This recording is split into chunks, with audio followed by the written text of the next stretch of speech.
Hi, ഞാൻ സല്ലു. ഇന്നത്തെ വീഡിയോയിൽ കാണിക്കുന്നത് ചെമ്പരത്തി ചെടിയെ പറ്റിയാണ്. നിങ്ങളുടെ ചെമ്പരത്തി ചെടിയിൽ പൂക്കൾ ഉണ്ടാകുന്നില്ലേ? അത് മുട്ടുകൾ വിരിയുന്നതിന് മുമ്പ് പൊഴിഞ്ഞു പോകുന്നുണ്ടോ? എങ്കിൽ ഇത് ശ്രദ്ധിക്കൂ.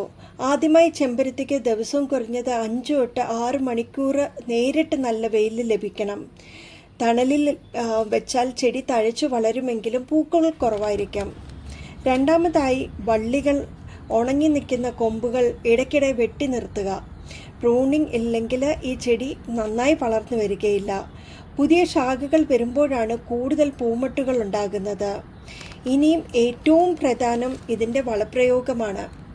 കടലപ്പിണ്ണാക്ക് വെള്ളത്തിൽ കുതിർത്ത് നേർപ്പിച്ച് ആഴ്ചയിൽ ഒരിക്കൽ ഒഴിച്ചു കൊടുക്കുന്നത് ചെമ്പരത്തിക്ക് നല്ലൊരു ഓർഗാനിക് വളം തന്നെയാണ്. വെളുത്ത വെള്ളീച്ചകളുടെ ശല്യമുണ്ടായാൽ വേപ്പെണ്ണ സോപ്പ് ലായനി തളിച്ചു കൊടുക്കാൻ മറക്കരുത്.